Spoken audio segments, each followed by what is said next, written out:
Good morning বন্ধুরা, তোমরা সবাই কেমন আছো? আশা করি তোমরা সবাই খুব খুব খুব ভালো আছো, আর আমিও খুব ভালো আছি, একদম বিন্দাস আছি। Welcome back to my channel Rajarani ব্লগে। তোমাদেরকে অনেক অনেক অনেক স্বাগত আর অনেক অনেক অনেক ভালোবাসা দিয়ে আজকের ব্লগটা শুরু করছি। এখন ঘড়িতে বাজে 7:25 আর অনেকটাই লেট হয়ে গেল ঘুম থেকে উঠতে, আর কি একটু আগেই উঠলাম।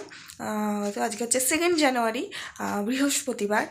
আর তো চলো, সকাল সকাল উঠে গেছি। সকাল বলতে এত ঠান্ডার মধ্যে না তাড়াতাড়ি উঠতে পারছি না।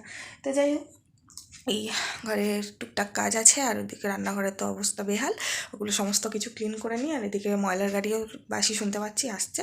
তো চলো তাতে করে কাজ করে নিই, আজকে দেরি হয়ে গেছে আর কাজ আছে প্রচুর। তো চলো দেখতে থাকো, আশা করি আজকের ব্লগটাও তোমাদের খুব ভালো লাগবে। বন্ধুরা, অনেকক্ষণ পর আবার তোমাদের সামনে ফিরে এলাম। তো এখন বাজে 9:40 আর আমার রান্না মোটামুটি সব হয়ে গেছে। আর এদিকে সকালের টিফিনও বসিয়ে দিয়েছি, গোলা রুটি করছি তাড়াতাড়ি, আর একটু দেরি হয়ে গেছে যেহেতু। আর এদিকে আমার স্নানের গরম জল করে নিয়েছি, স্নান করব, তারপরে যদি পারি তো পুজোটা দিয়ে নেবো। আর দেখো কী কী রান্না করেছি একবার তোমাদের সাথে শেয়ার করে দিচ্ছ, চলো দেখতে থাকো। জিয়ান এখনও ঘুমাচ্ছে। তো এই যে আমাদের রোজকার যেটা থাকে, চাটনি, পাঁপড় ভাজা, আর এখানে আছে আলু শিম ভাজা, আর এখানে হচ্ছে মূলো দিয়ে ডাল, আর এখানে হচ্ছে গোলা রুটি।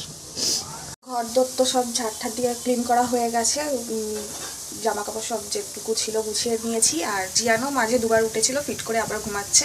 রাজা গেছে বাথরুমে, ও বেরোলেই চা বসাবো আর কি, চা করবো। আর আজকে আমারও এক জায়গায় বেরোনোর আছে, মায়েরও ডাক্তার দেখাতে যাওয়ার আছে। ওই জন্য আর কি ভাবছি যদি স্নানটা করে পুজোটা দিয়ে নিতে পারি তাহলে মায়ের অনেকটা হেল্প হবে, জিয়ানকে একটু ধরতে পারবে, আমি সেই ফাঁকে আর কি তাড়াতাড়ি কাজটা মিটিয়ে আসতে পারবো। তো চলো দেখতে থাকো কতদূর কী হয়। এখন তো সবে 9:40 বাজে, এখনও মা যাবে 1টার সময় ডাক্তার দেখাতে, চোখের ডাক্তার।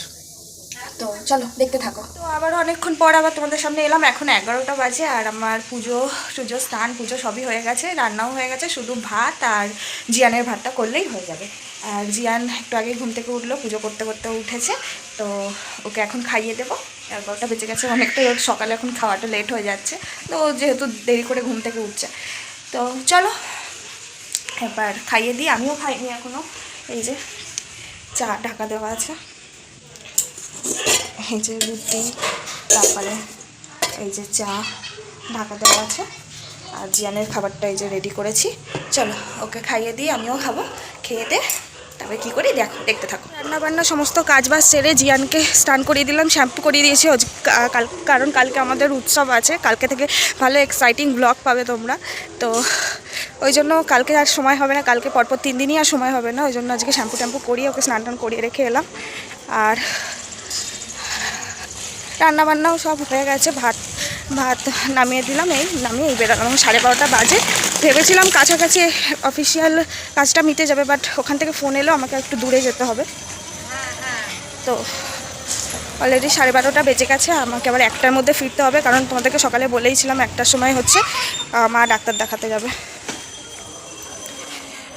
তো চলো দেখতে থাকো, অফিসিয়াল কাজটা মিটিয়ে আসি, তারপর আবার তোমাদের সাথে কথা হচ্ছে।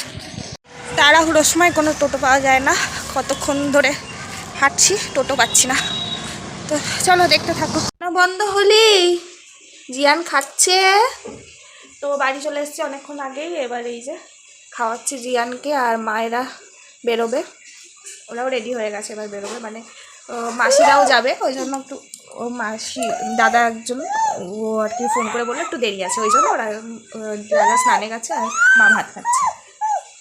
কি হাতি দেখবে? হাতি কোথায়? হাতি ওইদিকে হাতি। তো চলো এখন 1:45 মতো বাজে, খাইয়ে নিই জিয়ানকে। এখন বাজে ঘড়িতে 2:05 আর আমি মায়েরা বেরিয়ে গেছে ডাক্তার দেখাতে, আর আমি এদিকে জিয়ানকে ওর জেম্মার কাছে একটু দিয়ে এসে, জিয়ানটাও পুরো ভাত খাইনি, ওর কয়েকটা ভাত আমি খেয়ে নিয়েছি, আমি আর এখন আর কিছু খাবো না। রাজা খেয়ে যায়নি, মা খেয়ে গেছে। তো চলো এবার ওই ওর জেম্মার কাছে দিয়ে এসে আমি বাইরে এত জামা কাপড় ছিল, সব তুলে ভিজেগুলো মেলে দিয়ে আসলাম।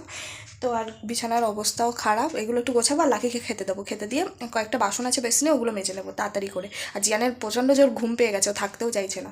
তো চলো তাড়াতাড়ি করে নিই, 10-15 মিনিটের মধ্যে করার চেষ্টা করি সমস্ত কাজ। তো ঝটপট করে নিই, তো দেখতে থাকো। দেখতে বাজে 3:20 আর এই যে জিয়ান ঘুমিয়ে পড়েছে। তো এনেছি 2:30টার সময়, এই ঘুমাতে সেই 2:30 থেকে 3:20 বাজিয়ে দিল, এইমাত্র ঘুমালো। তো ঘুমিয়েছে অনেকক্ষণ, ছাড়লো আমাকে এইমাত্র। তো এই যে, আর আমার তো নিচের ঘরে সমস্ত কিছু গোছানোই আছে, গুছিয়ে রেখেই এসেছি, জামা কাপড়ও তুলে রেখে এসেছি, চাপ নেই অত।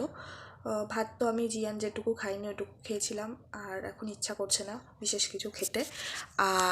আর হচ্ছে ওদেরও রাজা ফোন করেছিল, ওদেরও ডাক্তার দেখানো হয়ে গেছে, ওরা ফিরছে। তো রাজা এসেই রাজার হচ্ছে যেতে হবে, উৎসব আছে যেহেতু, আজকে কর্মী মিটিং আছে, তো সেখানেই যাবে। আর সব থেকে বাজে মানে খুব খুব খুব খারাপ লাগছে যে ওখানের একটা ভীষণ অ্যাক্টিভ কর্মী, তার অ্যাক্সিডেন্ট হয়ে গেছে। তো যেটা বলছিলাম, আমার ফোনের স্পেস ফুল হয়ে গেছিলো, তাই ভিডিওটা কেটে গেল। তো যেটা বলছিলাম, হ্যাঁ, একজন খুবই অ্যাক্টিভ কর্মী, তার হচ্ছে অ্যাক্সিডেন্ট হয়েছে, একটু আগেই খবর পেলাম। তো এত বেশি খারাপ লাগছে না, সে এখন হসপিটালে অ্যাডমিট আছে। তো উৎসবের আগেই এরকম একটা খবর, মানে একদমই আশা করিনি। অনেক এক্সাইটেড ছিলাম উৎসবটাকে নিয়ে, কিন্তু কি হবে জানি না। গুরুদেবের কাছে প্রার্থনা করি সে যেন খুব তাড়াতাড়ি সুস্থ হয়ে যায়, সুস্থ হয়ে আবার আমাদের মধ্যে এসে উৎসবে আনন্দ করতে পারে। জানি না, শুনছিলাম অনেকটাই বাড়াবাড়ি হয়েছে। তো যাই হোক, যেন তাড়াতাড়ি সুস্থ হয়ে যায়, এটাই প্রার্থনা করব গুরুদেবের কাছে। তো চলো, ওরা আসুক, আর আর কি, আপাতত আমি একটু রেস্ট নিই। আর বিকালেও কিছু কাজ আছে, তো করতে পারি কি না দেখি। তোমরাও সাথে থাকো, দেখতে থাকো। তো মাথায় অনেকগুলো কাজ নিয়ে বেরিয়ে পড়েছি সন্ধ্যাবেলায়, জিয়ানকে ওর ঠাম্মির কাছে রেখে। আর কোন কাজটা আগে করব, কোন কাজটা পরে করব, কোন কাজটা স্কিপ করব, এই সমস্ত চিন্তা করতে করতে উঠে পড়েছি টোটোয়।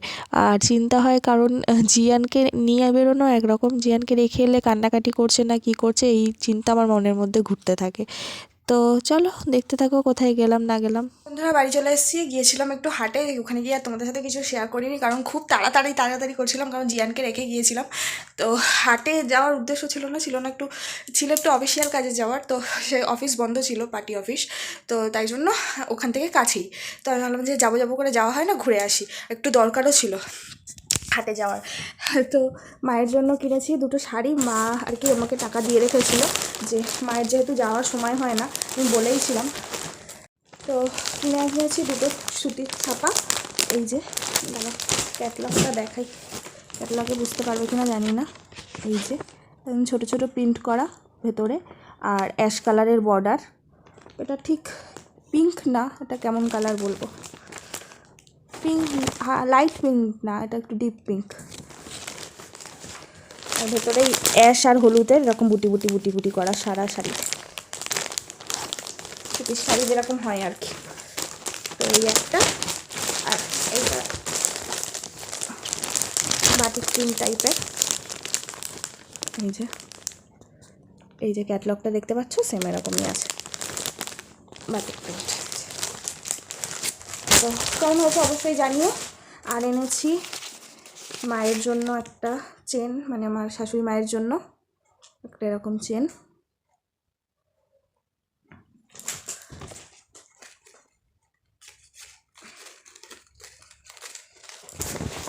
আর মা চোখ দেখাতে গিয়েছিল, মায়ের সামনের বৃহস্পতিবার হচ্ছে গিয়ে অপারেশন হবে, চোখের ছানি অপারেশন।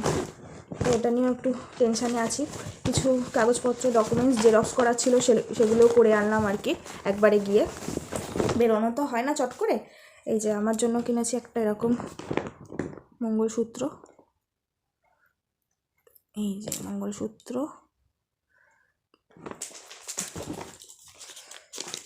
আমার টুকটাক শাড়ির সাথে পরার মতো এরকম ছোটো ছোটো কিছু নেই, ওই জন্য আর কি কিনে নিলাম। আর একটা কিনেছি এরকম একটা চেন,